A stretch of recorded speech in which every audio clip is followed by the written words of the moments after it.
Welcome back to another Kills of the Week. Hope everyone's weekend was good. How's everyone doing so far? We will have Chapter 19, 20, 21, and 22 of the Orchard's Bones in this episode, so yeah.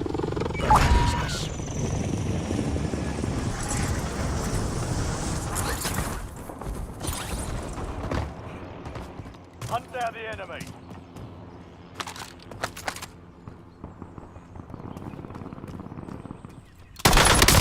Chapter 19. That which was never said. The world shattered, but made no sound. Kale blinked, and the cave mouth was gone. So was the mountain. So was Lyra. He stood in a hallway of lightless mirrors. Each one cracked, each reflecting a version of himself he didn't remember being. In one, he was dressed in armor not his own, worn, battle-scarred, stained with ancient blood. In another, he was a child again, sobbing in the shadow of a burning farmhouse. In another still, he was holding a sword made of bone and root, standing ankle-deep in the orchard. The fruit trees bowed toward him like worshippers.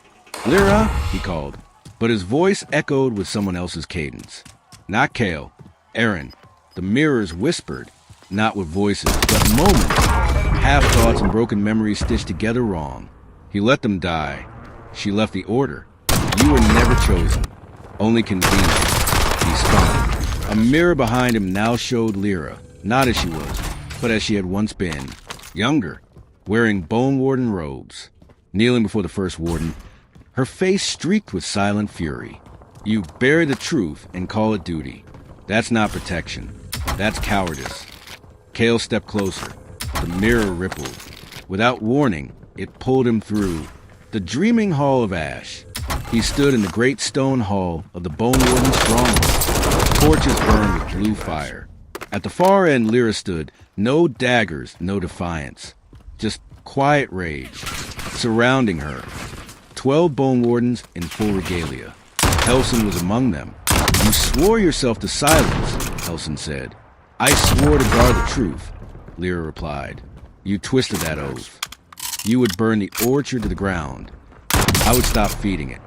Kale realized he wasn't just seeing a memory. He was in it. The bleached ones had torn a piece of his mask and trapped her inside it. He moved forward. No one saw him. Not yet. "Exile me, then," Lyra spat. "But when the orchard opens again, don't come begging me to clean up your rock." Helson raised his staff. Kale grabbed her shoulder. And suddenly, the whole scene fractured, the memory crumbling like burnt paper. Lyra gasped, stumbling. "What?" "It's not real," Kale shouted. "They're in our heads." They stood now on a black plain beneath a sky of writhing bones. Around them, the bleached ones emerged, one from each fallen memory, dragging broken reflections behind them like puppets. Their mouths did not move, but their thoughts flooded Kale's skull. "Give us the sword. Surrender the anchor. Forget and be free." Lyra steadied herself, teeth clenched. "We fight here." "No," Kale said, clutching the pendant. "We remember better." He thrust the pendant forward. It blazed like a sun cracked through memory. Not fire, not light, just truth. The illusion shattered. Back at the threshold, Kale fell to his knees, gasping, the mountain reeled again beneath him. The cold, the stone, the sky. Lyra was beside him, shaking but whole. The bleached one stood in a semicircle, twitching as if struck blind. Then they hissed, retreated, fled into the shadow between seconds, dissolving into fog and static. Kale gripped the pendant tightly. It's not just a memory anchor. It's a weapon. It shows what really happened. Lyra touched his shoulder, her eyes still dazed. "They won't try that again." "No," Kale said. "Next time, they won't ask." They looked together into the mouth of the black well and stepped inside. Gas is closing in. Relocating safe zone. Hostiles in the area. Chapter 20, Below the Silence. They crossed the threshold without words.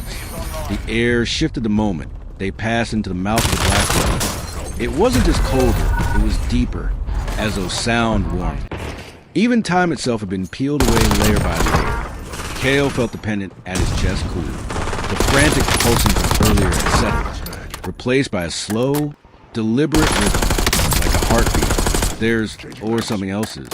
Behind them, the sky was already fading. The entrance shrank like a dying star, swallowed by a tunnel of living rock and forgotten craftwork. The walls bore carvings, neither bone warden nor imperial. These were older, jagged, and primal, shapes of roots curling through skulls, suns buried in earth, hands reaching up, not down. Lyra held a lantern aloft, but it barely held the dark back. This place wasn't built, she muttered. It grew around the stone they left here, like the mountain tried to contain what they couldn't. Kale ran his fingers along the carvings. They were warm. Something still alive down here. No, Lyra said. Something still remembered. The tunnel narrowed, then opened into a vast rotunda where 8 black pillars circled a sunken floor. At its center was a pit, narrow, lined with runes that crawled across the stone like veins. Faint light pulsed from beneath. The well itself. Kale stepped to the edge and looked down. No bottom, no depth he could name. Only a pull, not physical, but psychic, like a tide drawing his mind forward. He saw glimpses. A sword dropping from a gauntlet hand. A prayer whispered in a godless tongue. A scream caught in stone. Aaron's final memory lay below. Is this where he died? Kale whispered. Lyra joined him at the edge. He died the moment he made the world forget. What's left of him is down there. The sword, the binding, the last piece of the lore. Kale's knuckles whiten on the edge. And if I go down, you'll see everything. Feel everything. And if I don't, Velith wakes. The ground trembled slightly beneath them. Not violently. Just enough to remind them the well was not dormant. The second fruit had bloomed. Tor and Rave walked the land. The bleached ones hunted memory. And the third bloom? It waited. Kale stared into the pit and took a breath that didn't feel like his own. I'm going, he said. Lyra touched the hilt of one of her daggers. Then I'm right behind you. He stepped onto the first stair. The stone accepted his weight without sound. 1 step, 2, down into shadow, down into the past. The lantern dimmed. Behind him, Lyra followed, and above them, the light at the top of the well flickered, then vanished.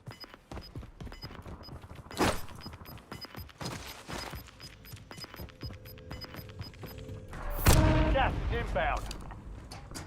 Be sure to subscribe and comment down below what you like of the story so far and or what you don't like. Anyways, back to chapter 21 and 22.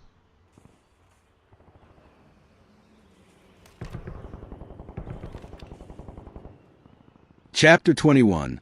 When the chains begin to hum. Far away from the iron teeth, at the shattered altar beneath the Bone Warden's citadel, Warden Helson knelt. The soul fruit tree at the center of the chamber had changed. Again, its bark had split open in a fresh spiral, revealing the dark pulse of marrow beneath, pale and vein like an eye buried in root. The fruit no longer trembled. It throbbed. Its glow no longer flickered. It burned steadily, like a torch held to old paper. Helson rose slowly. His hands trembled despite his will. He turned to the basin at the foot of the altar.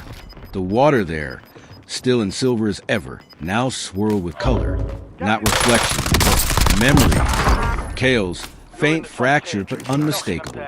A stone stare, a whisper in a forgotten dialect, the taste of iron and ash, a memory of Erenve, descending. Helson's jaw clenched. He's entered the well. Behind him, Junior Bone Warden stirred in alarm. One dropped his relic satchel. Another began weeping without knowing why. Helson didn't speak to them. He spoke to the tree. To remember is to feed, he said, low and bitter. And now the boy remembers the place was sealed with blood and time. The soul fruit nearest him cracked open, just slightly. He stared at it. If he sees the sword, the binding phrase. Somewhere else, beneath the black earth. Tor and Rave paused in a tunnel not made by hands. The walls pulsed gently, bone and soil, laced with memory veins that glowed faintly in the dark. Around him, the roots whispered, Threads of language only the half-dead could hear. He has entered the final threshold. He carries Vay's name. He does not yet know the cost. Torin closed his eyes.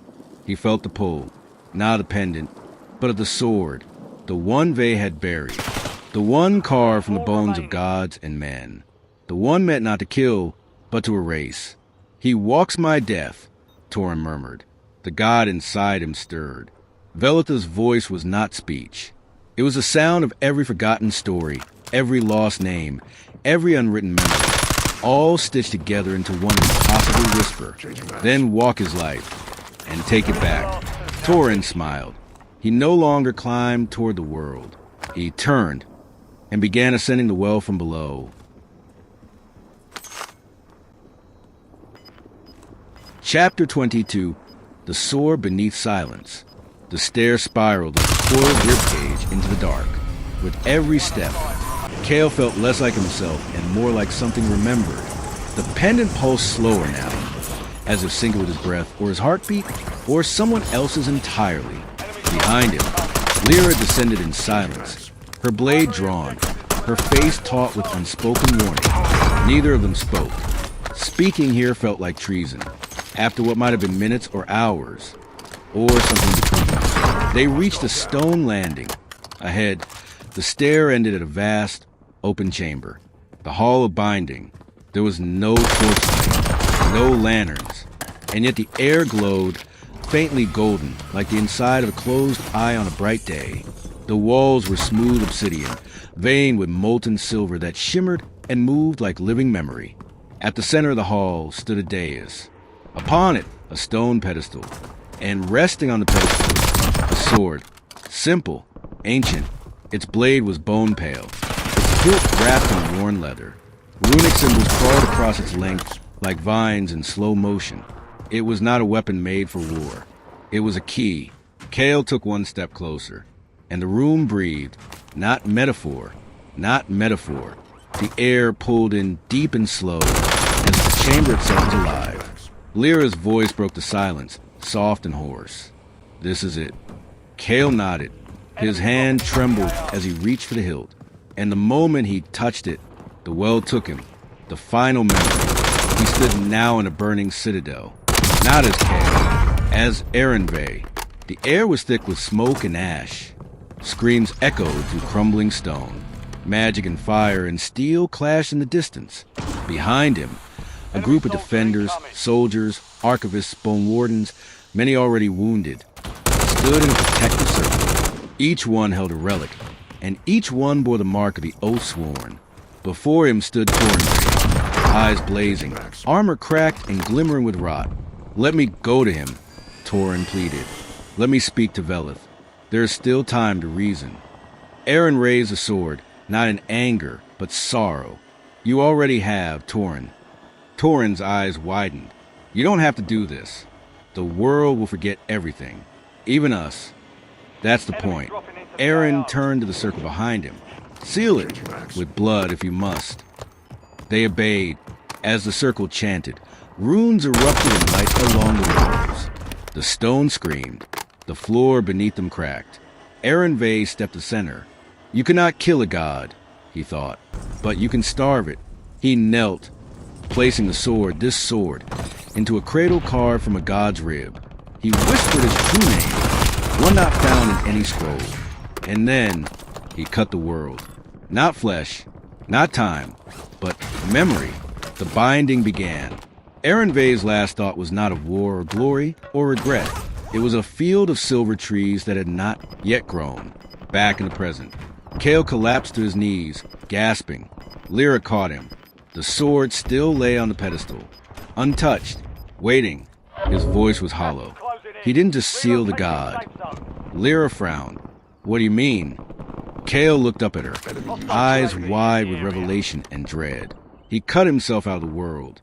He made the world forget him. Completely. That's how he held Velith. The price of the binding wasn't just memory. It was identity. And if I take the sword, the words hung between them like a blade. Lyra answered anyway. Then the world started remembering.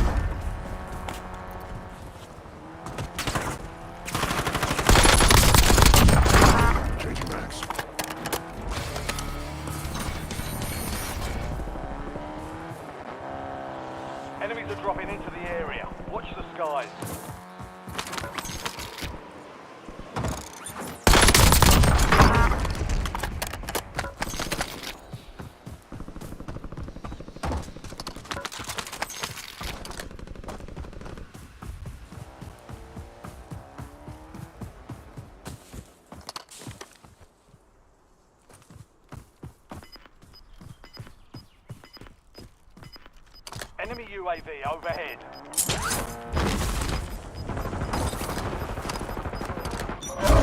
Gas is closing in. Get to the new safe zone. Gulag's closed until further notice. Enemy dropping into the AO. Changing max.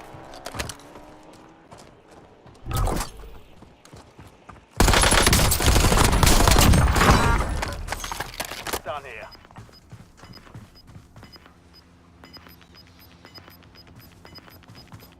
Hope you guys enjoyed. Thank you again You've got gas for moving in. watching till the end, and be sure to let me know what you think of the story or my gameplay 5 kills. or anything else that you would like to see down below, and catch you on stream.